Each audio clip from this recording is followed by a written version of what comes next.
As a qualified practitioner, you'll know that our understanding of autism is ever evolving. More autistic clients are coming into the therapy room, and people are actively looking for a therapist who understands neurodivergence. Counselling Tutor's Autism-Informed Practice Training is a 45-hour CPD qualification built by a neurodivergent team. A balance of self-directed learning and an intimate live workshop where the theory comes to life. Download your free handbook at counsellingtutor.com. Click Products and select Autism Informed Practice. Counselling Tutor. Hello and welcome to episode 371 of the Counselling Tutor Podcast. I'm Rory, and today I'm joined by practitioner Jessica Wing, an online integrative therapist with a strong background in mental health support and training. Her list of qualifications is impressive and includes a BSc in psychology, diploma in therapeutic counselling, diploma in cognitive behavioural therapy, and a certificate in professional couples counselling. She's an accredited member of the British Association of Counselling and Psychotherapy, and she joins us today to discuss a much talked about topic among student counsellors preparing to see your very first client, which coincidentally is also the title of a lecture she has delivered for the CSR Student Library. So with that said, let's roll the intro. Welcome to the Counselling Tutor Podcast, the must-listen-to podcast for counsellors, psychotherapists, and counselling students. Here are your hosts, Rory Oakes and Ken Kelly. Very warm welcome to episode 371. Counselling Tutor Podcast is where you find yourself with Rory Oakes and Ken Kelly. Today we're taking you on a journey. Rory and I are going to be walking through ethical, sustainable practice, where today we're going to be diving into AI in counselling. And the question that we're asking is, have we as counsellors been left behind? Then we're going into practice matters. Rory's already teed that up beautifully, and that is the conversation with Jessica Wing about a topic that comes up all the time, and it's preparing to meet that first client. And then we go straight into student services, continuing the student topic and looking at the differences between humanism and person-centered therapy. If you're studying person-centered therapy or looking at it as a comparative model, that's going to be something you're going to need for your assignments without a doubt. But kicking us off, Rory, as always, that ethical, sustainable practice, where we look at our practice, we look what is ethical, what makes our practice sustainable. Everything in the news at the moment is all about AI. It's taking over the world. Pentagon is talking about AI and using it. And I guess we look as counsellors, psychotherapists, we say, is this for us? Do we keep away from this? Are we being left behind? What is the scope? Well, I think it's an interesting question. And you're absolutely right. Everybody is talking about it, Ken. I think AI has become quite a water cooler moment for the profession. And water cooler moment is where people stand around the water cooler talking about what's going on in their work. And certainly AI has come up a lot in our Facebook group, which is a really good indication that it's probably coming up everywhere in the world of counselling and psychotherapy. And if you want to join our Facebook group, just go to Facebook, type in Counselling Tutor, and you'll find us there. And there's a lot of talk about AI taking over therapists and therapists being left behind. And I think that a good way to approach AI may be thinking about being curious about it. You know, you may be curious. I think some people may be resistant or slightly anxious. But what I would say is you haven't been left behind. But the reality is, Ken, you can't opt out of the conversation.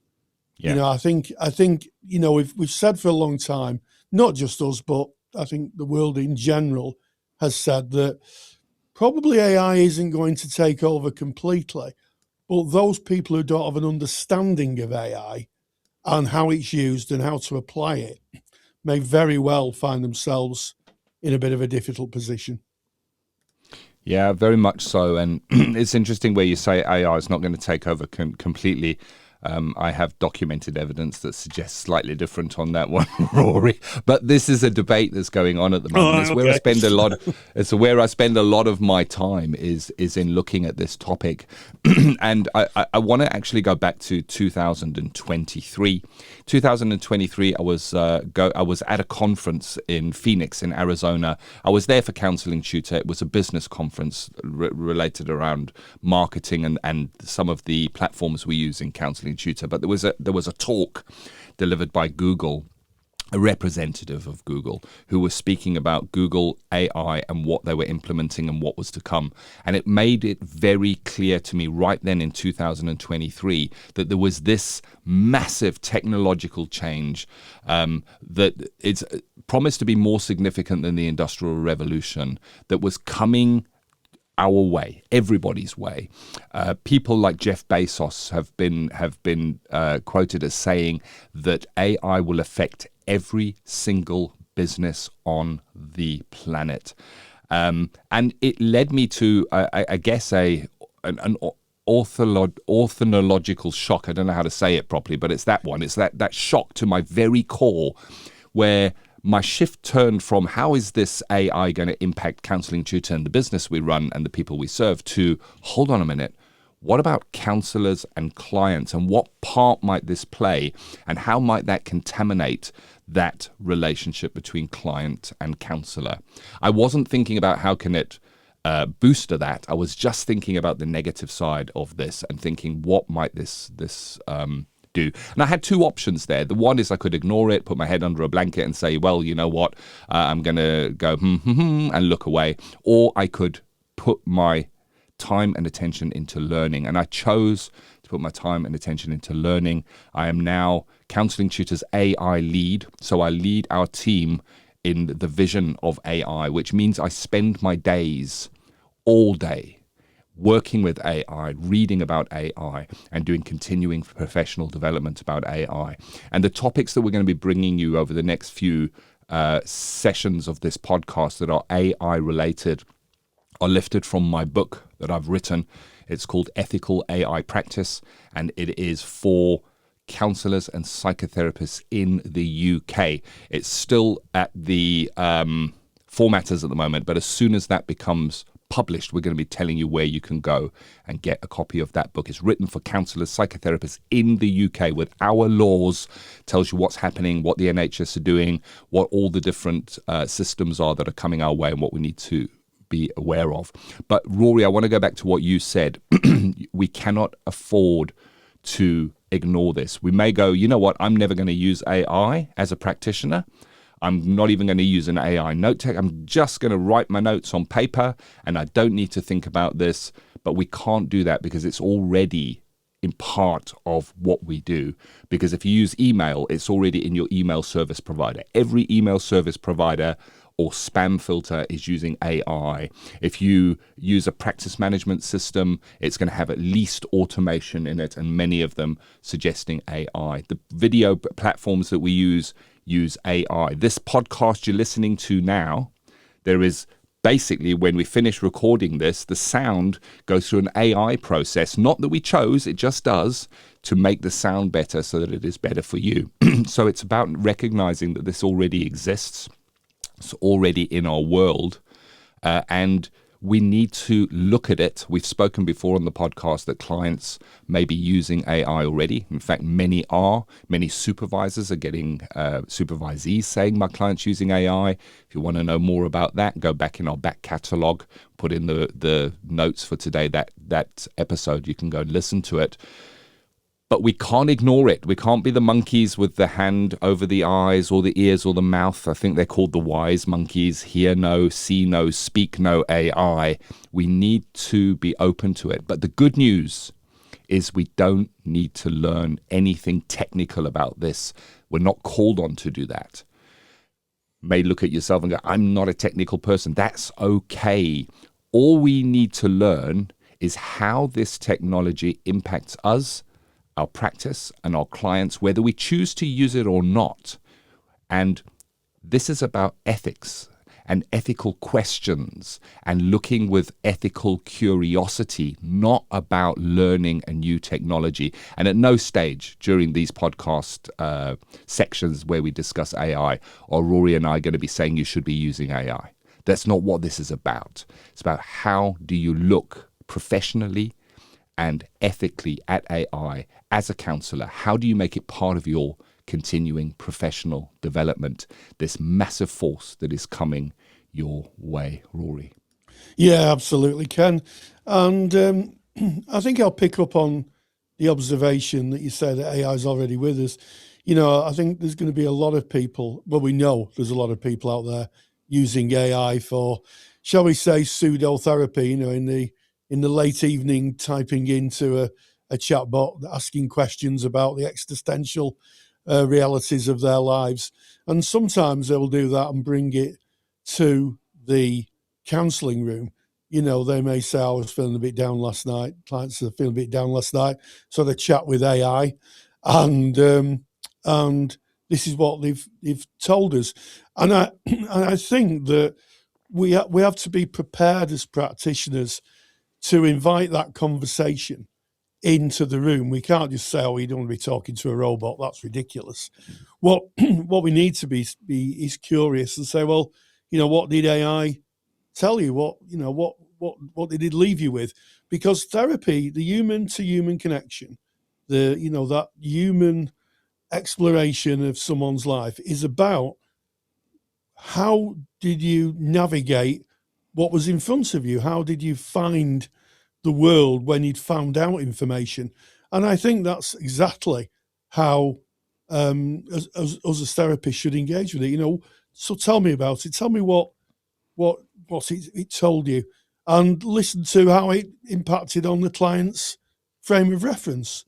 And you may say, do you think that's true? Do you think that resonates with you?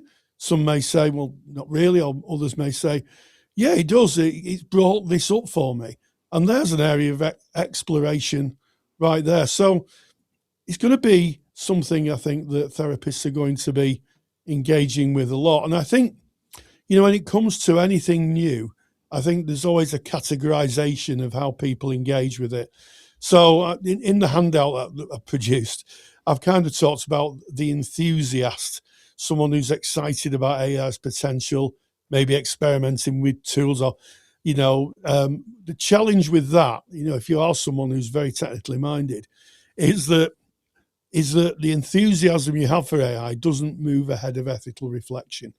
In other words, you may find all these tools and you think, oh, I could give those to my clients and these could be really helpful. But actually, part of being a therapist is to reflect ethically and say, actually, what's the ethics of doing this? Where's the client's data being stored? Is this going to really help the client, or is this just something that I've found while I've been trolling the internet?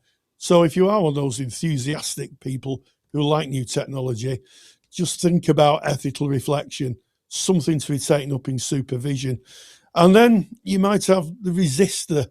We hear a lot about commercialization of therapy or scaling of it, big organizations offering therapy on massive scales. And they may be worried about the privacy or the impact to the therapeutic relationship. And I think the challenge here is not allowing discomfort to prevent you engaging with something that's already affecting your practice. As Ken said, you cannot put your head in the sand. It's here and it's not going to go away. So the challenge, if you are a little bit resistant or a bit, I don't want to get involved with AI, is actually to think, well, actually, I'm going to have to engage with it because it's here, and to maybe get past that discomfort. And I think a lot of people may fall into what I've called the anxious middle, just overwhelmed by the pace of change. I've trained as a counsellor or a psychotherapist, and all these apps are coming and all these platforms are coming. I'm going to be left behind. I'm not going to be able to practice. And I think the challenge there is to recognise you're not being left behind. You're probably actually, if you're the anxious middle, you're probably actually where most people are in the world of therapy when it comes to AI. And then finally, the pragmatist. And I think that's a great position to take. You kind of focus on what works, what's evidence-based, and I think that's really important, the evidence base, because we always follow the friendly facts, as Rogers says. The facts are always friendly. And I think the challenge here is accepting the clarity of what's evolving, and sometimes be careful thinking must survive. So I think my message here is AI is here to stay, but what we have to do is realize that ethics and ethical foundations have been in therapy long before AI popped its head over the wall, and will be there forever. We always have to fall and work with ethical practice and look to ethics. And I think that sometimes we need to think about new ethical thinking and what our professional responsibilities are, Ken. Yeah, on the note of new ethical thinking, I know that the BACP are in the process of looking how AI will be integrated into the next issue of the ethical framework. NCPS have done a lot of work led up by Meg Moss, who's really looking deep into this. She's written a lot of articles. If you remember the NCPS and you go onto their site and search AI, you'll see that there's a lot of recommendations already. NCPS have already put out what is known as the principles of relational safeguards in AI mental health tools. There was a press release of this that we've actually covered on Counselling Tutor. .com. If you go to counsellingtutor.com, right on the homepage, the very first tab you can click on at the top, there's a menu item for AI, and you can click on that, and we cover all the latest AI things, as well as a link through to this principle and relational safeguards in AI mental health tools. This is the first publication of its kind in the United Kingdom by the NHS, and I know Meg Moss was firmly behind that. There is a AI expert reference group where the professional bodies sit around a table with some learning institutions. I'm sat at that table, as is Rory, and we're discussing this, how AI will impact counsellors, psychotherapists. We're not experts in AI or in technology, so it's not an expert reference group in that way. It is expert in looking at the ethical side of this and kind of thinking about what that means for us, and then sharing that information, collating and sharing it across the professional bodies. And you'll get it from us. We'll share it with you here on Counselling Tutor so that you stay informed. Listen to this podcast for at least the next season. We're going to be covering this as a topic and informing you on what you need to know there. So, we're called upon to work to an ethical framework, and this is going to be in our ethical frameworks very shortly. In just a matter of months, so it's working its way in. And if we look internationally, there's no legislation around this in the UK at the moment, specifically around mental health care. There is guidance. MHRA have put out guidance of how AI will be used in mental health care. However, we look externally, and there are other countries, specifically in America, there are some certain states that have already put regulation in place that we're looking at really closely. This is going to inform the regulation that will come into the UK, or at least inform the thinking of what might be coming down the line. So why does this matter professionally? Well, if you're running an ethical, sustainable practice, this is part of the ethics. It's part of sustainability, because maybe, should you wish to, and this is your choice, if you do turn to AI and you understand how to use it ethically, you can use it as a tool to augment, in other words, work in the background to help you in your practice. Number one, you would never, ever, under any circumstances, put any client's data into an AI, because specifically an LLM, an off-the-shelf AI, you just would never do that. That's ethical priority number one. that information is captured, it is looked at, but we can do other things. We can say, I need a privacy policy for my counselling practice. What does the UK GDPR say at the moment, and what does the ICO say needs to be in that? And AI will give you that response by looking at those sites, working through all their thousands of documents and bringing back what matters to you, which you could then take out and write into a privacy policy. There's an example of ethical use of AI where we're not even going near client data. And I think that as we come to the end of this is really an intro, putting out the carpet for this topic that we'll be speaking on for a few weeks. We welcome your questions. What do you want to know about AI? What are you thinking about AI? Go into the Counselling Tutor Facebook group and start a thread about your questions. We'll look over those and we'll bring them to this section of the podcast. And then you can ask yourself, where am I right now with AI? What do I feel? Rory explained the three camps, the one of, nope, this is not for me, I don't want to look at it. The other one, I'm curious, but I'm a little bit wary of this.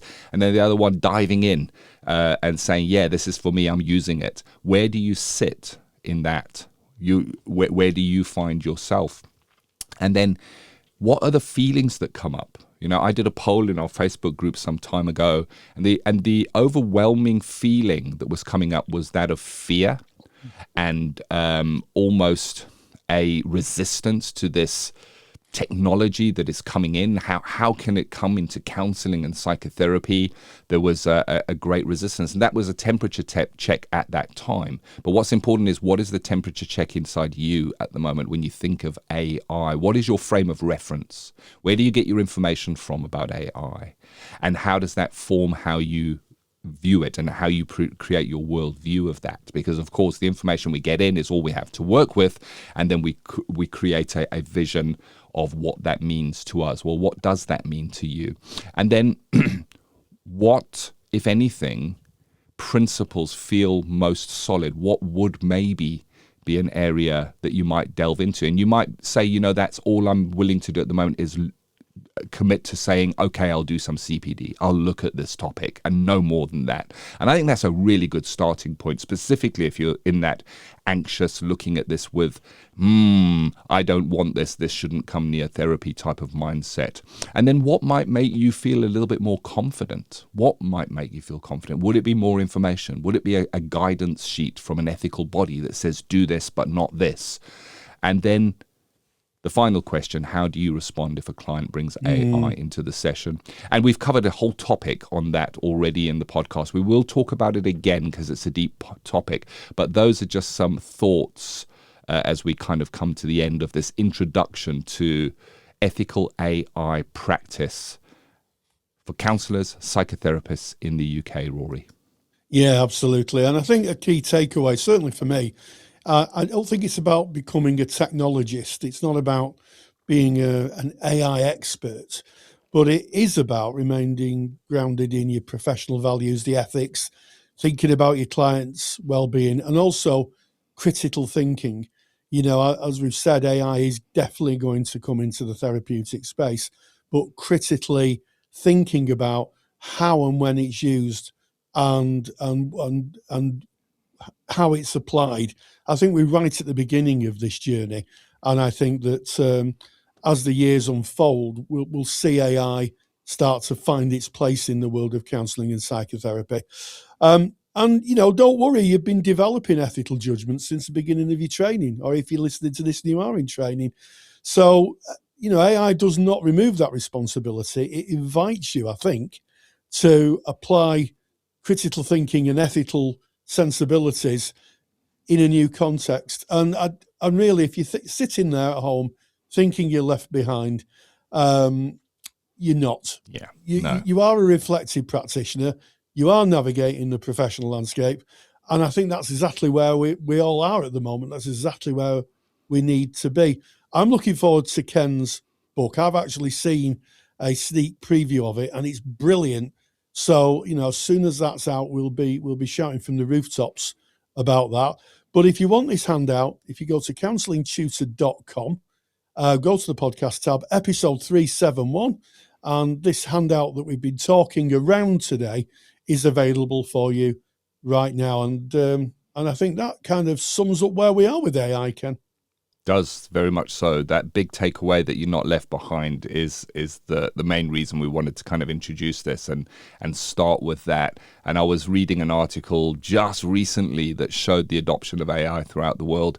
And believe me, it's a tiny, tiny, tiny fraction of the world population that are actually using it in any meaningful way. You are most certainly not left behind. There is so much to come. And by putting your ear to this topic now, putting it into your CPD diary and being open and willing to learn, you will actually put yourself ahead of the pack very, very quickly. So you may go from feeling, oh, I'm not ready for this, to, hey, you know what? I'm actually in the lead here on this. And this is a great place to listen. We're going to keep you updated on this. Get to counsellingtutor.com, click on the podcast tab, go to episode 371, go and get that free handout. If you're listening to this in the far future and the book has been published, we'll put the link of the book where you can pick it up if you're listening in real time, and we're making this in March of 2026. It's with the formatter. It's just about to go out. It's gone through all the editing process. I'm really excited about it. Yeah. Put it out to some critical peers to have a look over that for us at BACP, NCPS, UKCP, Costco in Scotland. They're looking over it at the moment. So you'll be able to get your hands on that. And the handouts that we are making here reference the materials that are in the book. So it's really well-researched material here. It's not just Rory and I making it up and having a wandering chat. That is today's ethical, sustainable practice. Catching my breath and moving now on to Practice Matters. Rory, you always meet up with the most interesting people. But Jessica Wing, I think this topic here, if you're a student and you're just about to go and you've got your first client, when you're meeting that first client, the stuff that goes through your mind, and it's something that I can relate to. And I think any counsellor listening to this, if you're already in practice, you know that step. If you're not yet in practice, you're just about to go into your placement, listen to this. Hey, Rory, what can we expect here? Yeah, and even if you're a qualified practitioner, worth a listen just to go back to basics and have a walk down memory lane. But I caught up with Jessica, who's done a fantastic lecture for the CSR Library titled Preparing to Meet Your First Clients. I caught up with her, and this is what she had to say. Whether you're a student or a qualified practitioner, you're going to know that one of the biggest challenges that we face is that we never get to see another counsellor using skills in a real session with a real client. That's why Counselling Tutor created the Counselling Skills Academy, where you can watch 6 full client sessions from contracting and risk assessment right through to endings, demonstrated and evaluated by qualified therapists. Real sessions with a real client, not actors, not role plays. Visit counsellingskillsacademy.com to watch a free session. counsellingskillsacademy.com. Today, I'm delighted to be joined by Jessica Wing for a conversation about her latest lecture in the CSR Library titled Preparing to See Your Very First Client. Together, we are going to explore what students need to consider when moving from the familiar classroom-based skill session with peers to working with real-life clients. Together, we will explore what students need to consider when transitioning into real-world practice, both in the service of the client and to their own self-care. So, Lisa, thank you so much for joining us today. Thanks for having me, Rory. It's great to be here. It's nerve-wracking, isn't it? I can remember when I was a student and it just took up my whole day thinking about working with the clients. I was just not good for anything because I was so nervous. And this is something that you kind of allude to at the beginning of your lecture about your own experience. Absolutely, yeah. It's such a huge moment, the thing that you've kind of been working towards and waiting for as a student, done your classroom practice, and it's the tipping point. I finally get to actually see a real live client, and it feels as heavy of a moment as it is. Yeah, absolutely. And as both a student and as someone who's taught therapists, trying to manage student anxiety when they're going to their first client is palpable, and and it's what I would say it's quite a normal feeling to have, because it's a sense of responsibility. What do you think that students might underestimate about that transition? Ooh, I remember from my own experience that the classroom triads felt really uncomfortable. I always thought that it was kind of being fed certain things and it would have limits. It felt like it was very boundaried about how far I could go with things. So it felt like I had to do a lot of work. And I really underestimated how different that would be with a real client, because you suddenly get this rich story, this rich background, so much more that could come forward. They don't know what you're looking for. They don't know what might come through. So it's such a different way of working with someone when suddenly there's all of this flow. Yeah, absolutely. And I think what's really, really interesting, isn't it, is that when you're working with your peers, they may have been doing counselling skills maybe for 2 or 3 years through the different levels, and they know the rules of the game. So they will even set the time boundary for you. Yeah, that conscious and I'm not going to give you this big meaty thing right at the end because I know we've only got 2 minutes left. Yeah, absolutely. That's it. Whereas clients may very well, we talked about, the doorknobbing experience, but people may drop a bombshell at the end of the session. And this is something that usually, in my experience, isn't really prepared for in training. How do you deal with that when the client may say, by the way, and you've literally come to the end of the session time. Mm-hmm. Yeah, it's one of those things that personally I've learned through experience. When you suddenly get those kind of disclosures, those doorknob confessions, and I don't want to leave that. That sounds quite important. Should we come back to that next week? Kind of recognizing the importance of what they just said, whilst also continuing with the closure of the session to ensure that it's kind of contained well. Yeah, and also sometimes clients, it doesn't happen often. I'm aware that we're going to have a lot of students listening to this taking notes. I can hear the scribbling of the pens now, Jessica. and the fact that, people, generally speaking, in my experience, both as a student and as someone who taught a lot of people going into practice, it's very, very seldom that you'll get anything that's a safeguarding issue in a first session. It's What reassured you? What was the biggest reassurance for you when you transitioned from that kind of student in the classroom with your peers to working in front of a real life client? What was the most reassuring thing that happened to you? I'd love to say that I had just some internal conversation with myself and managed to do it alone, but that's completely not true.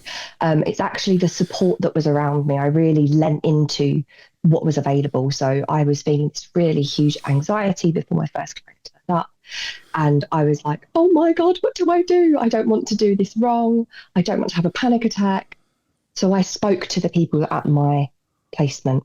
I managed to speak to a supervisor. She was absolutely wonderful. She just said, Jess, it's okay, calm down. Like, this is normal to feel, but you will be okay. Just because it feels really big and scary does not mean that it is going to be horrific. And really gave me some grounding, reminded me of what that first session is really about. Just getting to know each other a little bit, not trying to fix every problem that's ever happened for them.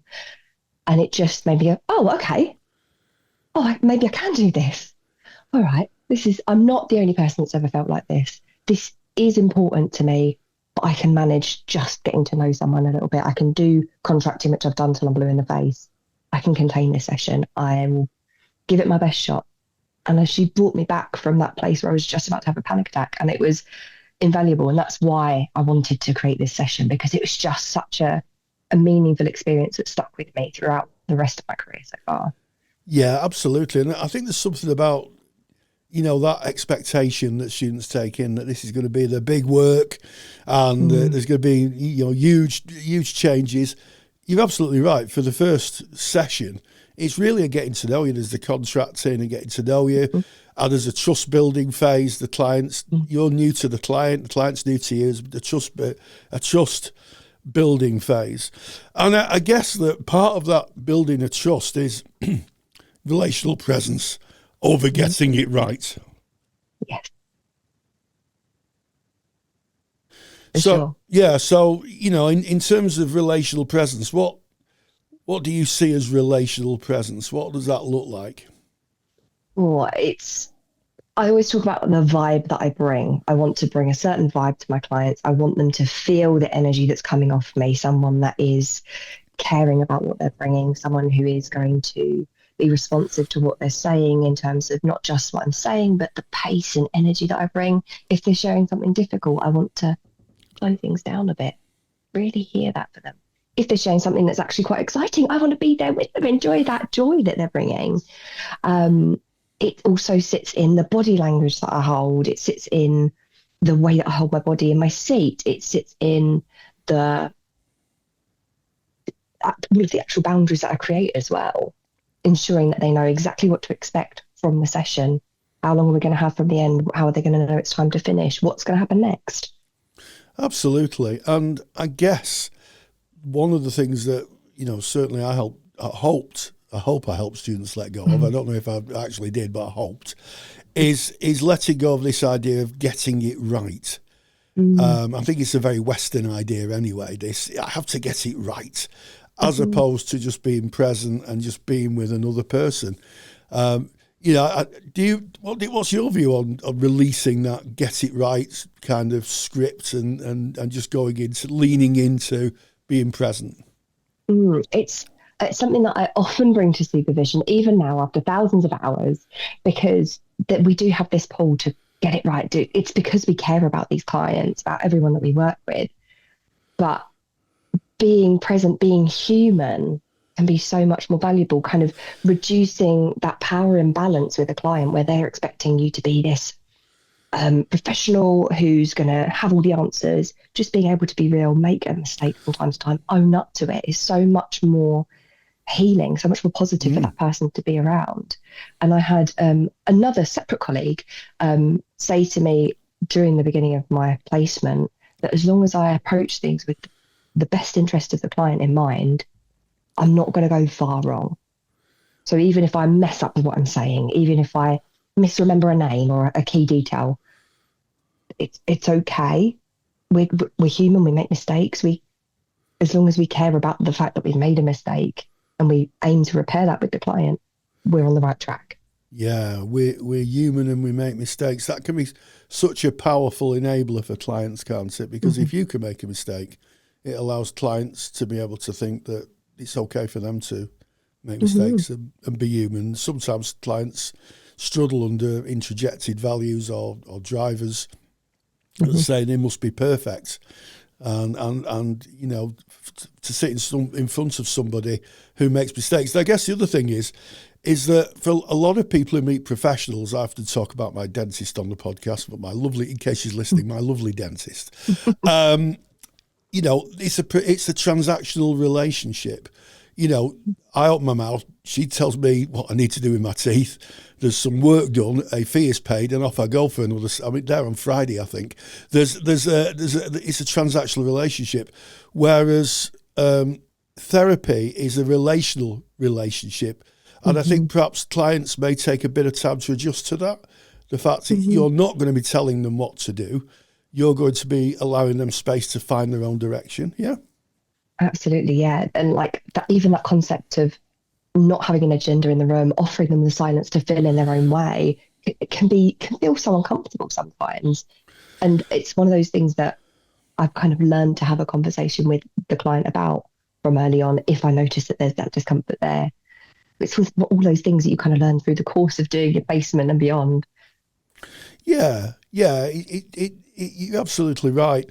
I mean, I guess the only caveat to that kind of not being a professional is that sometimes you may have to do tools. You might have to do Core 10, GAD 7, PHQ 9. So how can we use those? How can you counsellors use those tools in a way that supports connection without disrupting the therapeutic relationship? I'm someone who often likes to use a bit of humour. I will bring into the room the fact that these are boring. I don't actually necessarily want to interrupt our flow and do the PHQ or the GAP 7 or whatever tool that I need to be using, but also recognizing the reason that they are implemented. It's actually just going to give us a bit of an insight as to where you're at right now. Maybe there's something that we haven't been talking about that comes up through that. So I'll kind of, from the beginning of the session, ensure that they know that that's something that we need to be talking about, need to cover at some point. And then I involve them in the decision about when. Is that something we want to do together straight away? Is it something there's something that they urgently want to share, something they want to update me on that we go through together, and then we fit it in right at the end? Or are there some kind of workarounds for it? Is it something that they can have in the waiting room before I see them, that they can just quickly fill it out for me, and then we can talk about what happened there together? Is there some way that we can ensure that their content is honoured whilst also doing the things that we have to do as well?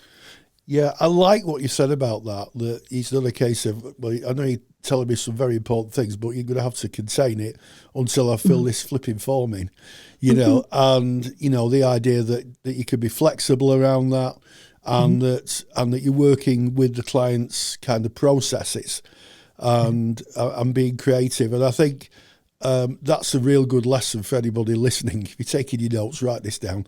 Is that if you write this down, is that although you'll be told by your agency probably you've got to fill in a GAD-7 or a PHQ or a core, and they are important, and they are being more recognised as tools in therapy, and they are being talked about more. The actual building a relationship with the client and developing that trust is more important. The tools could be done maybe some other time, or be more creative in the waiting room. So not to be too rigid would be my observation. Absolutely. Flexibility is something that's so important to really honour that relationship, isn't it? Absolutely. And also I think that what I picked up from your presentation is something that I've said for a long time, focusing on your regulation as a therapist. If you're regulated, in other words, if you're calm and your sort of your demeanour is in a way that doesn't promote panic or fear or huge anxiety, then by the very definition, you'll start to regulate the client. Absolutely, yeah. So when you prepare for a session, having that moment to go, okay, I got this. I'm cool, calm and present, and I'm ready to smash this session. Like I was saying about the vibe that you bring, it's going to create such a better vibe when you're going in, rather than sitting with this anxiety of, oh, this is my first time, I don't know what I'm doing. You do know what you're doing at that point. Having that grounding beforehand, just taking the edge away from that panic to allow you to just be present, flow, get into the conversation and relax into it, and your client will feel that. Absolutely. What's a good way of getting into that kind of space? Oh, I love a good breathing exercise. Personally, I'll do a few really nice deep breaths right down into my stomach to really just regulate my autonomic nervous system response and have that kind of mental mindset of like, let's breathe in the calm and push out anything else I've been worrying about. It's a kind of two-part thing: regulate the body, regulate the mind. Yeah. I start looking out of a window. I could look out of windows for hours and watch the clouds go by, and that's my way of self-regulating. And I guess the other thing is that I always thought that when you turn up at your practice, you're wearing the overcoat of theory, and to take that overcoat off and hang it at the door. I love that, because there's always space for theory later. We can come and reflect on how we might have applied theory, but we actually need to know who the client is first. We need to know what they're bringing, what's their story, what's their history, what's important to them, before we can even get into theory. Absolutely. And I think that, clients aren't case studies. They're not, we may have to write a case study on a client, but they're not psychological kind of field operations where you're going to take huge amounts of notes, or sociological kind of investigation. They're human beings who are coming to tell you their story, their difficulties, and you meet them as a human, you meet them where they're at. And I think as part of staying human in the work, apart from self-care, but also supervision is important. Oh, absolutely. I've had some incredible supervision sessions where I've just been able to go and say, God, I've heard something and it's hit me like this. Wow, that's amazing that I've heard this, and have those moments of real celebration of the journey that we're all on, whilst also having those moments of backup, someone standing behind you, standing beside you to ensure that you feel like you've done the right thing. That reassurance is there, that safeguarding backup is there. I love supervision. I love being a supervisor as well. Yeah, that's the thing, isn't it? I think the supervisory relationship, in terms of the regulation, is the same as the therapeutic relationship, because you are regulating your supervisee. And I always think that having a supervision after your first client is really important. I don't know what your thoughts are on that. I want one before and one after. One before to just settle me, remind me I know what I'm doing, and then one afterwards to have that, oh, I've done it. Oh, I've done my first session. How exciting is that? And this is what I've learned about that. I like to kind of bookend it. Yeah, I think you're absolutely right. And also, I think that sometimes people underestimate clients, in that clients aren't coming in to do what they call a secret shopper. They call them secret shoppers, don't they? Yeah. And no one's going to do a secret shop on you. They're genuinely people who come in and want to gain help. Usually you're working at a charity or some kind of low-cost therapy. So they're usually people who can't afford therapy. They may have been on a waiting list. So, I think that they're not going to be people who come in and start to pick holes out of you. So I think that can be a kind of reassuring. The fact you're not on TV performing. You're just being you. Yeah, and they don't have the same information that all of your classmates have had during the triad. That's one of those differences, isn't it? You can just be with them, really listen, and see where you go from there. Yeah, absolutely. And also, I think returning to class is important. When you return to class after your first session, your rite of passage now complete, and how you then share that maybe in a case discussion at your training institute. Yeah, there's that real buzz about you when you all start your placement, and you get to share what it felt like to be a counsellor for reals. Yeah. Do you think there's any? Well, I don't think it's a case of thinking it. I know that there's a huge amount of imposter syndrome that is carried with students and some qualified practitioners, if I'm honest. And I think that's quite a normal thing, isn't it?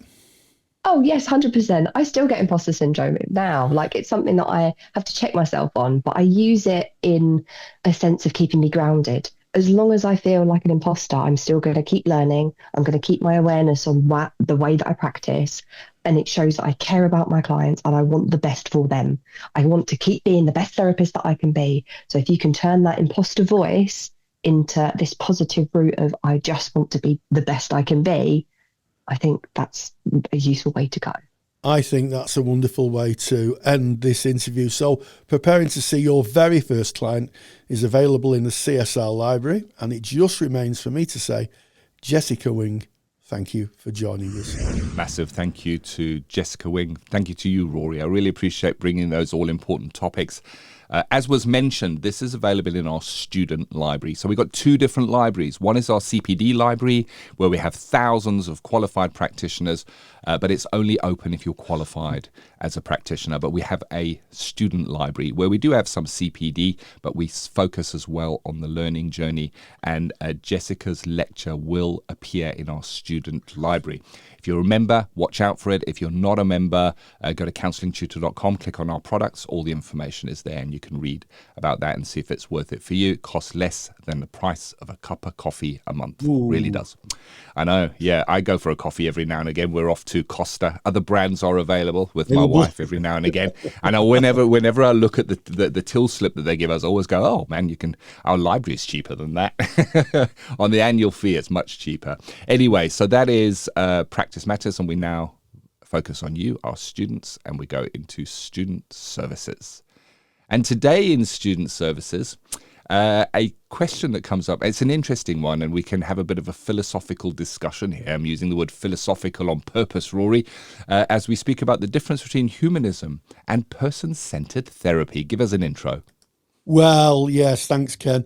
It's a question that comes up in a lot of training, and it usually starts off with the tutor saying, person-centered therapy is a humanistic therapy, and the students make notes and write things down, and then you go on to talk about comparative therapies such as CBT and maybe transactional analysis, and you say, of course, these come under the broad band of humanism.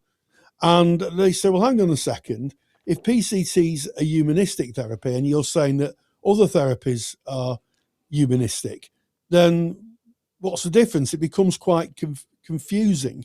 And I think what I'll do is I'll walk us back in time to the 1950s and a observation made by Abraham Maslow. Now, Abraham Maslow, as we know, Ken, wrote The Hierarchy of Needs. And he talks about the three forces in psychology. And what he meant by three forces were three schools of thought, three models of, I guess, how we address human behavior and human suffering. And the first force in psychology was, of course, psychoanalysis. And that was the work of Sigmund Freud and Carl Gustav Jung to a great extent. And they believed that our issues, our troubles in life was subconscious. So I'm giving you a simplified version of this. They were due to our subconscious processes, and also our desires, desires that have been repressed. And if we could bring those to the surface through analysis, the therapist would analyze and tell you what would happen is that we would then, be able to live our lives more happily. And that went on for a time. And then we had behaviorism. And behaviorism really was Albert Ellis, who believed that, we could look at things differently. Cognitive behavioral therapy looks at things slightly differently, asks us to challenge our beliefs. Are they based in reality, or are they kind of little fantasies we walk around with? And then the third force in psychology was Carl Rogers, where Carl Rogers believed that personal growth came from the inside out. It was insight therapy. That's basically what it is, where you help people gain insights about themselves and help them grow. And in the early 1950s, in terms of behaviorism and in terms of psychoanalysis, the therapeutic relationship wasn't considered very important. In fact, I was reading that in TA it wasn't considered anything in transactional analysis. It was many years before there was a relational model. So what's happened is that most therapists now, be they psychoanalytical or Jungian or cognitive behavioral therapists, all have a humanistic kind of sensibility about their practice. They don't just practice the model without any reference to the person in front of them. They see the person as a human being first and foremost. However, person-centered therapy has that at its base. So there's no, a person-centered therapy wouldn't give advice or observation or give homework to people. They would just allow that person to develop and grow. So that's really the difference. If I could sum it up in a sentence, humanism is an overarching term for people who see clients first, no matter what therapy they're practicing, and see them as human first. And person-centered therapy is built on that. It's built on humanism at its core, where other therapies may not have had that built in initially. What a lovely intro to this topic. What I did, Rory, when I was doing this research, I went ahead and I did a compare and contrast, like you would do in an assignment, to look at Yeah. what's the same, what's different, and I'll share some of that with you, and maybe we can make this available as a handout as well, because it's really nice. It's bullet pointed down. It's nice research work, and I'm going to go through what I found. So here we go. Humanistic psychology, or humanism, is a broad philosophical and psychological movement, big words for me to say, about what people are like. Yeah, so it's basically a philosophy or a thought about what people are like. Person-centered therapy is one specific therapeutic approach that applies those humanistic ideas in a very practical and structured way. There's a really nice way of kind of summing it up into a peanut. I don't know why I'm saying a peanut. It's the two things in the one shell, I think, is why I'm going to peanuts here. Very good with peanuts, Ken. I'm a bit peckish. I'm a bit peckish is what it is, Rory. Oh dear, what are we like? So I was thinking about this last night. I was thinking, how can I explain this to myself? Because I struggle when things are too similar. I struggle myself to kind of pull them apart and see what the differences are. And I thought of this. I thought, if humanism, the humanistic philosophy, is the rain, yeah. So the rain is falling down, and we say, okay, that is the idea. That is the humanistic thinking, the rain falling down. And then if you look at a swimming pool, that is very different. It's got a different purpose, and you'd use it for different ways, yet it's full of the same stuff as the rain, but it's different. What do you think of that, Rory? That's a brilliant analogy. We've got peanuts, we've got swimming pools, we've got rain. Oh, it doesn't get any better, Ken. Oh, I tell you, this goes on and on. And let me share some more of this research with you. So Rory's already covered this. I'll give you the bullet points on it. So it emerged in the 20th century with figures like Maslow, Rogers, May, sometimes called the third force. As Rory has beautifully introduced, sees the human being as essentially orientated towards growth. So it's a growth, person-centered is a growth model, because we see it. And if you look at Carl Rogers' potato experiment, was in a way humanistic, because he's saying you take the potato, put it in a dark place, and you starve it of the nutrients and the things it needs, but it still grows. And the same thinking is humanistic thinking, is that human beings will grow even in terrible conditions. People will grow to actualize and be the best that they can be within those settings. And then it emphasizes subjects express free will, personal responsibilities, values. I love all these words, and the search for meaning rather than symptoms alone. So if you think about the medical model, it's diagnosis and symptoms, and we're going to treat those symptoms. That humanistic thinking is about the holistic being. And in therapy, humanistic is an umbrella. It includes person-centered therapy, gestalt, existential, transactional analysis, as Rory said, is kind of umbrellaed over all of those. Now, if we compare that to person-centered therapy, it was developed by Carl Rogers, and it as a particular humanistic model application. And the core idea is people have an actualizing tendency. You can start seeing the connections to Maslow there, an innate drive towards growth and psychological health, which emerges in the right climate. And then the climate that the practitioner creates is that of congruence, unconditional positive regard, and empathic understanding. But they do differ. So humanistic psychology, overarching psychology, worldview about humans and helping, where person-centered therapy is one model that kind of brings that view into it. Rory. Yeah, I guess so. Well, that is exactly right, Ken.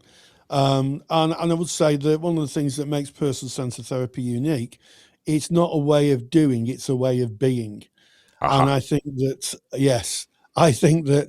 other therapies, certainly ones that are more directive with analysis or direction, are outside in therapies. So CBT would be a good example of that.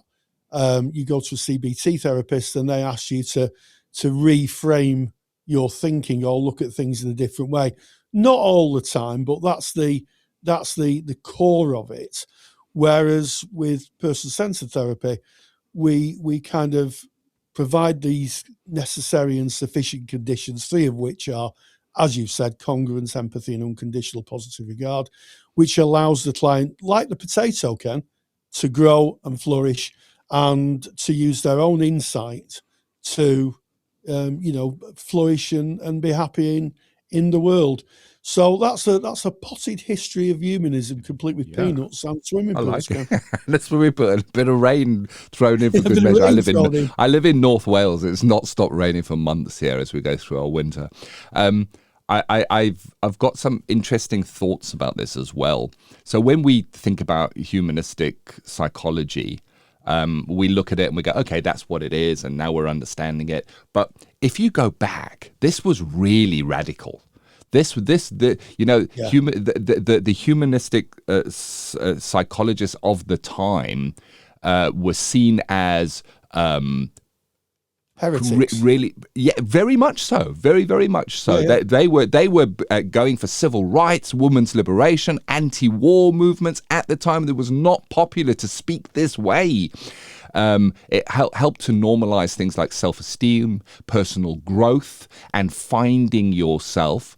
And it's very interesting because at the time, the models at the time that were accepted was the medical model or the expert in the room model, where somebody was going to tell you what you should do, why you should do it, why it was happening to you. They were the experts. So this really was incredibly radical at the time. We may look at it now as normal, but boy, it was and there was a lot of criticism against it, Rory, in those early days. It was seen as bashing up against the idea of me being the expert and telling you what's wrong with you and how you should fix yourself, to you're going to fix yourself because the humanistic model believes that you can grow and develop yourself. Oh my goodness, Rory.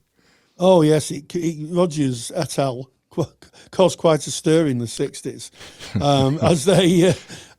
as they came up with this third force in psychology, and I think what's really interesting is that their position was vindicated. Rogers' position was vindicated after his death. The American Psychological Association did a huge piece of research with in two kind of tranches, if you like. And what happened was they asked the question, what makes therapy work? What's the secret source of therapy? And they actually came up with something called Lambert's pie. Lambert was a researcher who took this data and basically split it into a pie chart. And effectively, the relationship is one of the biggest slices of this pie. I think it's about 30%, and then 15% is the modality. So that's almost half of the secret sauce is the relationship that you have. And what happened was there was something called the relational turn. Sounds like something you have if you don't take your meds, doesn't it? The relational turn. And lots of traditional psychoanalytical therapists started to embrace humanism, and TA was one of them, because transactional analysis, it's interesting. Eric Byrne, when he invented TA, it was basically a CBT therapist, or so I'm told. I'm not a TA therapist, but from those who know, they tell me it was basically onto the board, right, parent, adult, and child, and this is what you must do, and this is where you're at, and then they realised there was as the years went on, they realised there was a human connection in therapy that has to be present for therapy really to work. So it's interesting, and I guess with our topic at the top of the podcast, it's going to be an ongoing conversation, Ken. Yeah, it is very much so. Wow.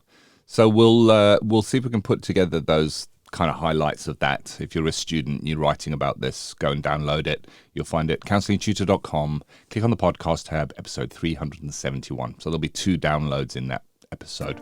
If you're a counsellor in private practice and you need a website, or you've got one that could do with an upgrade, Web Healer are offering Counselling Tutor Podcast listeners £100 off the cost of a website design and build. Web Healers specialise in websites for counsellors and psychotherapists. It's all they do. Their team provide a completely non-technical, done-for-you solution so that you can focus on your time with your clients. They've been doing this for over 20 years and are a trusted name amongst counsellors when it comes to getting your practice online. Get the full package details and claim your £100 off coupon at counsellingtutor.com/website. And this has been episode 371, Rory, of the Counselling Tutor Podcast. Yes, we started off with ethical, sustainable practice, and Ken helped us understand AI in counselling and the fact that you haven't been left behind, and also a plug for his new book, which I've seen, which is going to be a brilliant service to those in therapeutic practice. In Practice Matters, we spoke to Jessica Wing, or I spoke to Jessica Wing, preparing to meet your first client, a fantastic lecture for the CSR library, and one I think that would put a lot of first-time therapist nerves to bed. It might soothe a few worries and struggles that I know you, Ken, had when we were first seeing our first clients. So that's a great lecture.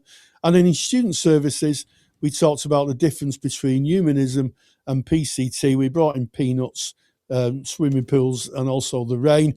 And also, I think for the first time ever in this podcast, another handout. So if you go to episode 371, go to the podcast tab, there's 2 handouts for you, AI in counselling, and also the difference between humanism and PCT. As always, we thank you for your likes, your subscribes, and your shares. And until the next time, stay grounded and stay safe. Thank you for listening to the Counselling Tutor Podcast.